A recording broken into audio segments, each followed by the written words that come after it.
Temps de campagne électorale, temps de bonnes affaires pour les confectionneurs d'affiches, de t-shirts et de gadgets. Les chiffres d'affaires ne cessent d'augmenter, mais à qui profitent réellement ces supports? La réponse dans ce JT. Les soldats français ont commencé à quitter le Mali. L'état-major des armées a annoncé le retrait d'une centaine d'hommes sur 4000 déployés dans le pays. Selon François Hollande, il ne devrait plus rester que 2000 militaires dans le pays en juillet. Et puis on va parler du processus de paix. Les Dogossais veulent s'impliquer dans ce processus. Ils ont créé une association et désigné un chef central, point de départ d'une reconnaissance officielle, l'intronisation de ce chef. Mesdames et messieurs, bonjour et bienvenue chez vous. Nous sommes au 4e jour de la campagne électorale pour les élections couplées régionales et municipales.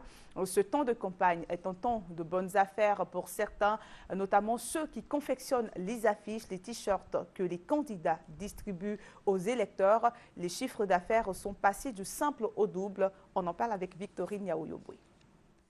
Dans cet atelier, l'activité tourne à plein régime. 3000 t-shirts sortent chaque jour de cette machine. Ils sont à l'effigie d'un candidat aux élections du 21 avril prochain. Chaque t-shirt coûte 1500 francs. Alors pour ce gérant, c'est une période très rentable. Sincèrement, durant cette période-là, il y a de grandes commandes. Il y a une nette progression de plus de 60% par rapport aux périodes ordinaires.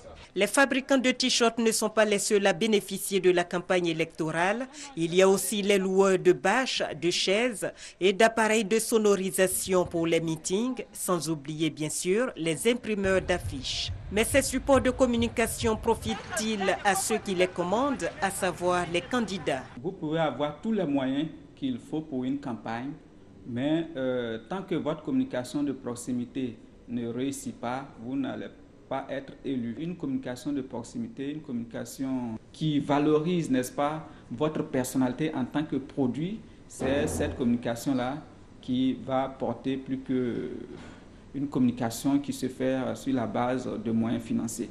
Selon ce spécialiste, pour ce scrutin, les candidats ne seront pas élus sur la base de leur appartenance à un parti. Pour lui, seuls les candidats sachant incarner le changement pourront sortir victorieux de ces élections du 21 avril prochain.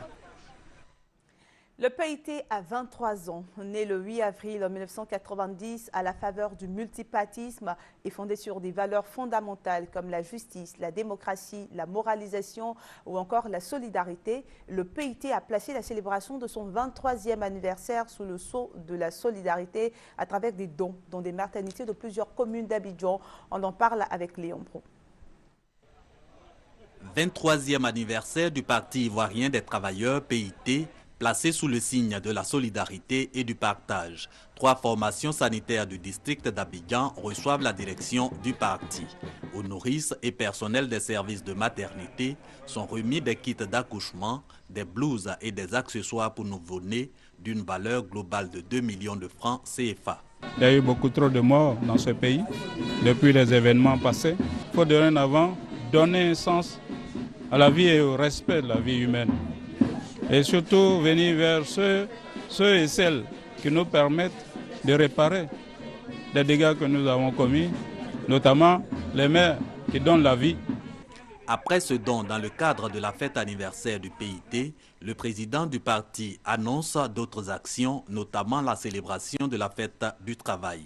Il s'agit pour le PIT de multiplier ses contacts avec les populations conformément à sa nouvelle vision. Mettre le citoyen au centre de l'action politique.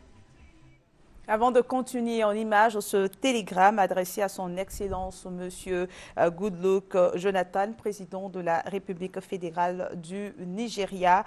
Monsieur le Président et chers frères, j'ai appris avec une profonde consternation la triste nouvelle de la collision survenu le vendredi 6 avril 2013 entre un camion citerne transportant du pétrole et un bus sur l'autoroute reliant les villes de Bénin et Or, dont l'État d'Edo, dans le sud du Nigeria, qui a coûté la vie à 36 personnes.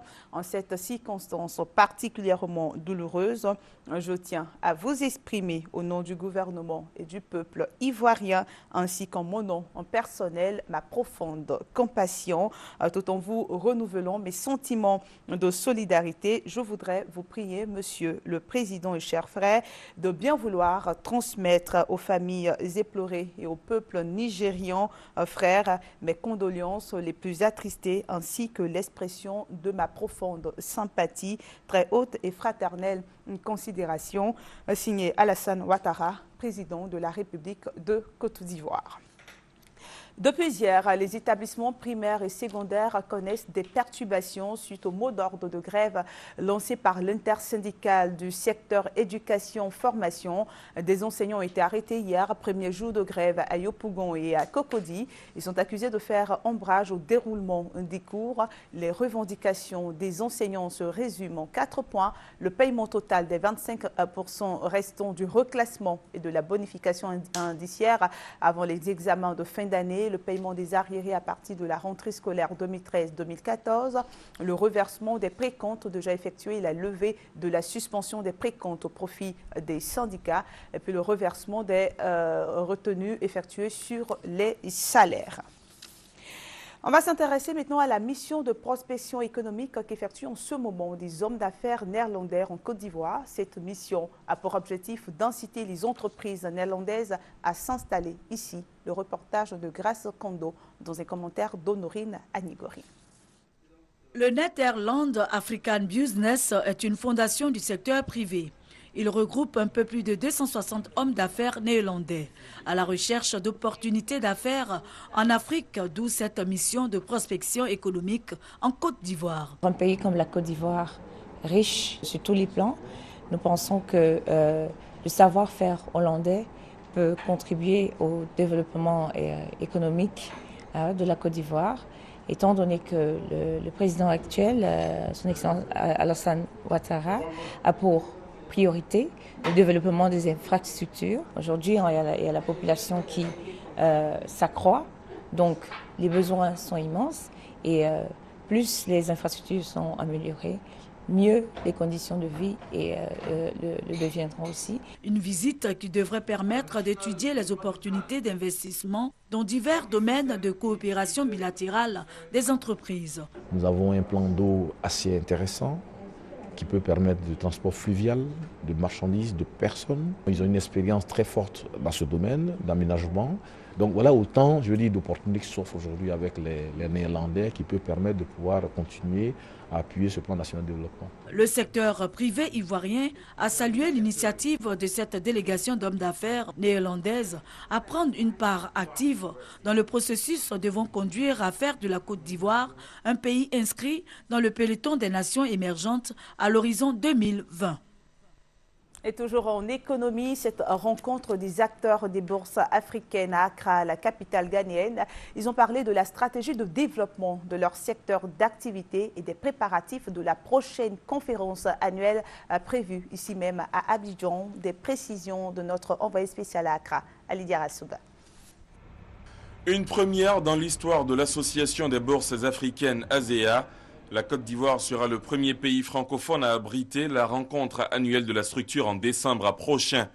En prélude à ce rendez-vous historique, le comité exécutif de l'association des bourses africaines s'est réuni à Accra pour discuter, entre autres points, de la stratégie de l'association pour les 2 prochaines années. Cette réunion du comité exécutif de l'association des bourses africaines a surtout été l'occasion d'apprécier l'état d'avancement des travaux de la prochaine rencontre d'Abidjan, la conférence annuelle de l'ASEA qui suscite déjà intérêt et enthousiasme. Au niveau d'ASEA, nous sommes très intéressés à cette réunion à Abidjan parce que nous pensons que la bourse des valeurs régionales d'Abidjan est une bourse très importante pour ASEA d'une part et deuxièmement, je crois que c'est l'occasion pour nous aussi de mettre en valeur la performance des bourses africaines, les perspectives de développement en Afrique. Le maître d'œuvre, la Bourse régionale des valeurs mobilières BRVM d'Abidjan, en a donné l'assurance.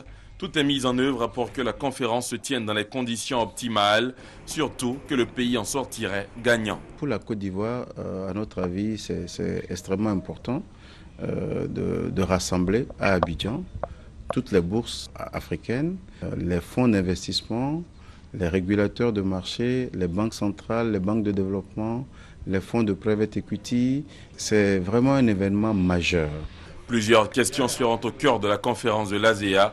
Le rôle des marchés financiers dans le développement économique du continent et bien sûr la Fédération des énergies pour dynamiser davantage les bourses en Afrique.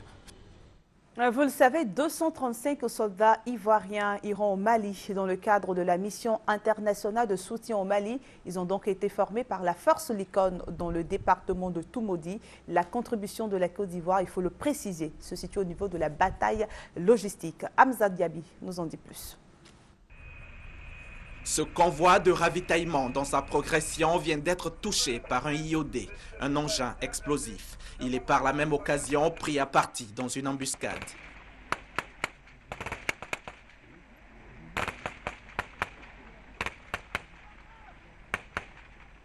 La mission de ces soldats est donc de sécuriser la zone afin d'évacuer les blessés.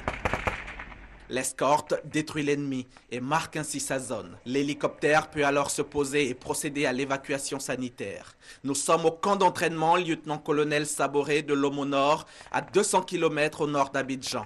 Mais la situation pourrait se produire à Tombouctou. C'est l'exercice Agbagnan, la formation des soldats FRCI du bataillon logistique pour leur permettre d'être parés à toutes les éventualités une fois sur le sol malien. La mission du bataillon logistique est certes pour soutenir les autres forces. Ils vont leur apporter du carburant. Mais cela ne se fait pas comme si on était en ville, où c'était d'une station mobile à l'autre station. Non, ça va se faire dans un contexte tactique, où des djihadistes vont les attendre pour les empêcher justement d'exécuter leur mission.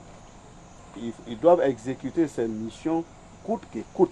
Les autorités ivoiriennes se félicitent de l'implication de toutes les parties dans la réussite de l'opération. Je voudrais remercier très sincèrement nos partenaires la Likon, nos partenaires américains et aussi nos amis de l'ONU qui sont là. Et on va rester au Mali pour dire que l'armée française a commencé à se retirer du pays avec le départ d'une centaine d'hommes sur 4000 déployés. L'annonce a été faite ce mardi par l'état-major des armées à Paris. Les militaires désengagés sont arrivés lundi à Chypre où ils passent 3 jours dans un hôtel. En 3 mois d'intervention, les Français ont infligé de lourdes pertes aux groupes islamistes et démantelé leur réseau dans le nord. Sur le terrain, l'armée française poursuit une vaste opération impliquant un millier de soldats pour traquer les islamistes dans une ville au nord de la ville de Gao. Retour en Côte d'Ivoire avec cette étude sur le développement de l'agriculture africaine et du secteur rural, une étude entreprise par la Commission économique des Nations Unies. Le rapport de cette étude a été validé en présence d'experts nationaux et internationaux et selon eux, la mondialisation de l'agriculture est incontournable pour l'Afrique. Et toujours dans le secteur agricole, cette reprise de service de la direction régionale de l'agriculture de Korogo, cette direction qui avait été endommagée par un incendie en 2011, a été rénovée et équipée par la coopération allemande GIZ. On se rend à Korogo avec Noël Niayo. Endommagée par un incendie le 14 mai 2011, la direction régionale de l'agriculture de Korogo a désormais fière allure. Elle a été entièrement réhabilitée et équipée en matériel de bureau et autres accessoires par la coopération allemande à travers la GIZ. Notre philosophie de mise en œuvre des programmes, c'est toujours ensemble avec notre tutelle, qui est le Minagri. Et comme c'est l'agriculture, ça se passe sur le terrain. Donc c'est pour ça, pour nous, c'est très important que les directions régionales sont fonctionnelles. Une exigence parmi tant d'autres que le directeur régional de l'agriculture s'engage à exécuter avec diligence et efficacité. Il s'agira donc pour nous, après avoir réhabilité le bâtiment, après nous avoir doté de matériel informatique, d'utiliser tout ce matériel-là et de le mettre à disposition des partenaires pour qu'on puisse, ici à Korogo, centraliser toutes les informations des projets. centraliser toutes les informations des partenaires et traiter les informations et les mettre à la disposition de ces mêmes acteurs-là pour qu'ils soient plus efficaces. C'est un ministre tout heureux qui a pris possession des locaux. Coulibaly Sangafoua, ministre de l'Agriculture, a saisi l'occasion pour saluer la qualité des relations Côte d'Ivoire-Allemagne et a invité le responsable local à prendre soin de cet investissement de référence, à l'effet de pérenniser ainsi l'excellence de la coopération allemande. La coopérative d'Amelekia, dont la région d'Abengourou a réalisé un bénéfice de plus de 86 millions de francs CFA, et ce malgré les nombreuses difficultés qu'elle rencontre. Cette coopérative est confrontée à la fuite du cacao vers le Ghana voisin. En plus des aléas climatiques, on en parle avec Thérèse Diopouy. Un pont, une pompe d'hydraulique villageoise, une cantine scolaire pour les élèves du primaire, un préau pour le centre de santé d'Amelekia. Voilà les réalisations initiées par la coopérative agricole du canton d'Amelekia, Copaka, en faveur de ses adhérents et de la population de la localité. En tout cas, nous sommes réjouis, nous sommes très contents de ce que la coopérative a réalisé dans le village et c'est pour le développement aussi du village. La Copaka a réalisé ses projets communautaires malgré des difficultés. Ces difficultés étaient dues à la fuite du cacao vers le pays voisin. Mais il y a eu des gens de bonne volonté qui ont voulu quand même faire confiance à leur coopérative et ils nous ont apporté du cacao afin que nous atteignions à 1300 tonnes. La coopérative agricole d'Amelekia pour 2011-2012 a réalisé un bénéfice de plus de 86 millions de francs. Elle prévoit dans le futur la construction de 3 classes à Elenso, une cantine à Taakro. Les responsables de la coopérative ont été félicités pour le travail abattu, marqué par l'obtention de la certification de leur cacao. Les coopérateurs ont été exhortés à la création d'activités lucratives en dehors du cacao et du café par la diversification de leur culture. Les femmes burkinabées de Bouaké veulent devenir des femmes d'affaires, à l'image des Nanabans du Togo. Décidées à lutter contre la pauvreté, elles ont fédéré leurs activités. Le reportage de Charles Tatou. La diaspora burkinabé de Bouaké évolue beaucoup plus dans de petites activités génératrices de revenus, surtout dans le commerce du textile, de matériaux de construction et d'articles divers, hommes comme femmes.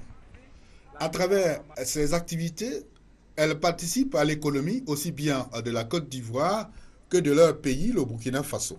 On se débrouille doucement pour pouvoir subvenir aux besoins de la maison, pour aider monsieur aussi. C'est difficile. C'est une des activités qui ne se mêle pas seule. J'ai une équipe avec moi, il y a des femmes, il y a des hommes, il y a de la notabilité et on est prêt à épauler tout ce qui ne va pas. Des cas sociaux, les rapports se passent très bien entre mes frères ivoiriens. Mais les femmes de la diaspora burkinabé rêvent de devenir plus fortes comme les Nanabans qui, par un système de tontines, sont aujourd'hui incontournables dans l'économie togolaise. Pour que ce rêve devienne réalité un jour, elles ont fédéré depuis quelques années toutes leurs associations féminines. Il y a eu des cas des accouchements, il y a eu des cas de mariage où on s'organise, on cotise et puis on va aider la personne. Il y a eu plusieurs de ces cas, il y a eu des cas des maladies même. Il y a de nombreuses associations, environ une trentaine. Et chaque association en son sein a un système de tontine qui permet à chacune de renforcer son économie, de redynamiser ses activités. Mais à côté de ce système de tontine, il y a aussi le soutien social. Toutes les situations, les cas sociaux qui se présentent. Nous ne nous limitons pas à notre contribution au niveau de la Côte d'Ivoire. Non seulement nous contribuons en Côte d'Ivoire, mais nous participons aussi au niveau du pays, c'est-à-dire au Burkina. Les leaders de la Fédération des associations féminines burkinabé œuvrent pour l'accès aux sources de financement à leurs membres, afin d'agrandir leurs activités génératrices de revenus. Le troisième titre de ce journal nous conduit dans le département de Soubré, précisément dans la sous-préfecture de Lilio. Les Dogossiens veulent s'impliquer dans la résolution des conflits intercommunautaires. Ils ont créé une association et désigné un chef central. On en parle avec Eugène Atobé. Il s'appelle Abou Coulibaly, planteur et père de 13 enfants. Ce sexagénaire a été choisi comme le chef central des Dogossais du département de Buyo dans la région du Nawa. Sa mission en tant que première autorité traditionnelle dans cette localité des Dogossais est d'être l'interface avec l'administration locale, les autorités traditionnelles autochtones et allogènes de Buyo. Il va aussi promouvoir les valeurs de tolérance, de justice, de cohésion intercommunautaire et de paix, mais également défendre les valeurs de la culture dogossais. Les Dogossais sont un peuple originaire de Kong dans la région du Kologo, au nord de la Côte d'Ivoire. Sujet de Sa Majesté Ouattara Asseoun, roi de Kong, les Dogossais du département de Buyo en sont partis dans les années 70 à la recherche de terres fertiles. À la fois respectueux des us et coutumes de leurs tuteurs bété et reconnaissant de l'hospitalité de ceux-ci, les Dogossais se sont établis dans plusieurs localités, dont la plus importante est Dogossé-Dougou, campement de plus de 15 000 âmes. Le sous-préfet de Buyo, Babi, a salué l'organisation du peuple dogossais de Buyo, invité par ailleurs à œuvrer pour le processus de réconciliation nationale. Et à l'étranger, c'est aujourd'hui qu'Ouro Kenyatta est devenu officiellement le président du Kenya. 25 chefs d'État et de gouvernement ont assisté à la cérémonie d'investiture. Uhuru Kenyatta, vous le savez, est aussi inculpé par les cours pénales internationales pour son rôle présumé dans les violences politico-ethniques qui avaient suivi le résultat contesté de la précédente élection présidentielle il y a 5 ans. On se rend maintenant au Cameroun où les ONG ont entrepris une campagne de sensibilisation dans les quartiers à risque à la veille de la saison pluvieuse. À Yaoundé, la protection civile fait du porte-à-porte. L'endroit n'a pas été choisi au hasard. Au quartier Nkolbisson, le sol porte encore la marque des dernières inondations. Ici, dès qu'il pleut, on a les pieds dans l'eau. Il faut faire de la prévention. On leur dit ce qu'il faut faire, notamment éviter de remplir les circuits d'eau, les lits d'eau par les ordures. Il faut bien curer les cours d'eau, ainsi de suite. Éviter de se construire dans les zones qui sont manifestement à risque. Limiter les risques, apprendre les gestes qui sauvent. Cette campagne nationale lancée il y a quelques jours alerte sur les dangers qui menacent à l'intérieur et à l'extérieur de la maison. Bougies, monoxyde de carbone, la foudre, le tout est expliqué en images sur cette plaquette. Ici, opération travaux pratiques. Une équipe de la Croix-Rouge initie les habitants au nettoyage d'un puits après une inondation et à l'usage du chlore pour purifier l'eau. Ça va un peu, n'est-ce pas, nous éviter les différentes maladies contagieuses que nous connaissons tout le temps. Vous avez un réel problème de... Oui, nous avons effectivement un réel problème d'eau potable. Surtout quand il y a les inondations. Tous les points d'eau sont saturés, sont inondés. Donc, on ne peut plus utiliser cette eau. De nombreuses ONG sont associées à cette campagne qui a démarré à Yaoundé. Elle s'étendra dans les jours qui viennent à tout le pays et visera en priorité les zones les plus à risque. Dans le reste de l'actualité sur le continent africain, la condamnation par le président égyptien Mohamed Morsi des violences contre les Coptes devant la cathédrale Saint-Marc du Caire. Il a ordonné une enquête sur ces affrontements qui ont fait un mort. Situation toujours tendue en Égypte après une nuit de violence devant la cathédrale copte du Caire. Bilan 2 morts et 89 blessés. Les affrontements ont éclaté dimanche à l'issue des funérailles de 4 chrétiens tués dans les violences interconfessionnelles de vendredi. La foule qui assistait aux cérémonies a été attaquée à coups de projectiles par des groupes de civils, apparemment des habitants du quartier. Le président Mohamed Morsi a vivement condamné ces violences anti-coptes. Il a ordonné l'ouverture immédiate d'une enquête. Une visite d'État sur fond d'affaires des biens mal acquis. Le président congolais Denis Sassou Nguesso a été reçu ce lundi pendant plus d'1 heure par le chef d'État français François Hollande. Les opposants et les militants anticorruption ont dénoncé cet accueil officiel alors que Denis Sassou Nguesso est visé par une enquête sur son patrimoine en France. Lui estime que la justice française n'a pas à enquêter sur ce dossier. Le principe auquel nous avons tous souscrit au plan international est celui de la non-ingérence dans les affaires intérieures des autres pays, que ce principe soit respecté. Denis Sassou Nguesso est en France jusqu'à mercredi. Il doit notamment rencontrer des patrons français et la diaspora congolaise.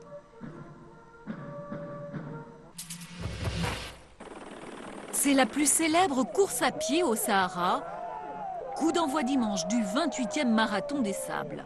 En lice, 1000 candidats, 50 nationalités pour 6 jours d'épreuve au cœur du Sahara marocain. Le tout en autonomie alimentaire. Une aventure de 250 km. Le décès de la dame de fer Margaret Thatcher suscite des commentaires féroces reflétant sa personnalité hautement controversée du côté des syndicats des mineurs ennemis jurés de Margaret Thatcher qui avait écrasé la grande grève de 1984 à 1985. L'heure était carrément aux réjouissances. Pour le monde entier, c'était la dame de fer. Margaret Thatcher est morte lundi à l'âge de 87 ans. Avec elle, c'est tout un pan de l'histoire britannique qui s'en va. Candidate des conservateurs, elle devient Premier ministre en 1979. Elle restera 11 ans au pouvoir, 11 ans symbole de développement pour le royaume, mais aussi de crise, tant à l'extérieur qu'à l'intérieur des frontières.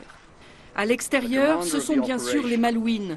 En avril 1982, c'est elle qui mène la reconquête de cet archipel de l'Atlantique Sud, occupé quelques jours par l'Argentine.